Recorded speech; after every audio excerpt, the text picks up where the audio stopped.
பள்ளி கொண்ட பெருமாள் விஷ்ணு அவதாரம். விஷ்ணு அவதாரம் என்றால் படுத்திருப்பார் பெருமாள். விஷ்ணு சகஸ்ரநாமம், விஷ்ணு காயத்ரி கேட்க கேட்க அனுகூலங்கள், சந்தோஷத்தை தரும். பிரஷர், சுகர், பிபி எல்லாம் பார்த்து கொள்ளுங்கள், சூப்பராக இருக்கும். முதுகு தண்டுவட உடற்பயிற்சி நன்மை தரும். இந்த வருடத்தில் இல்லாமல் 2.5 ஆண்டு காலம் அடுத்த சனி உங்களுக்கு நன்மையாக இருப்பதனால் அசையாமசைய பொருள் சேர்க்கை, வாகன அமைப்பில் அனுகூலம், எடுத்த காரியத்தில் ஜெயம், பிள்ளைகள் விஷயத்தில் காணப்பட்ட இந்த பிரச்சனைகள் நிவர்த்தி, பெற்றோர் பெரியோருடைய தேகாரிக்கத்தில் மட்டும் சிறிது கவனமாக பார்த்து கொள்வது நன்மை ஏற்படுத்தி தரும். உத்தியோகத்தில் நல்ல முன்னேற்றங்கள், நல்ல அனுகூலங்கள், தொடர்ச்சியாக இருந்த சிக்கல்கள் தீர்வது கண்கூடாக பார்க்கலாம். தனிப்பட்ட முறையில் நீண்ட நாட்களாக இருந்த பிரச்சனைகள் எல்லாம் பெரிய அளவு பாதிப்புகள் டக்கென்று நிவர்த்தி ஏற்படுவது, பெரிய பொறுப்புகளுக்கு வருவது, தனிப்பட்ட முறையில் பழைய எதிரிகளுடைய பிரச்சனையெல்லாம் தீர்வது, வழக்கு போன்ற பிரச்சனைகள் சாதகத்தை ஏற்படுத்துவது, மரண பயம் போக்கக்கூடிய ஆண்டாக காணப்படுகிறது.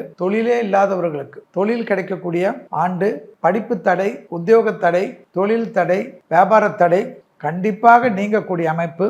கண்டிப்பாக உங்கள் வாழ்க்கையில் விசிட்டிங் கார்டு போட்டுக்கொள்ளக்கூடிய, கௌரவத்தை ஏற்படுத்தி தரக்கூடிய அற்புதமான தமிழ் புத்தாண்டு ஆண்டு என்பதை ஞாபகத்தில் வைத்துக் கொள்ளுங்கள்.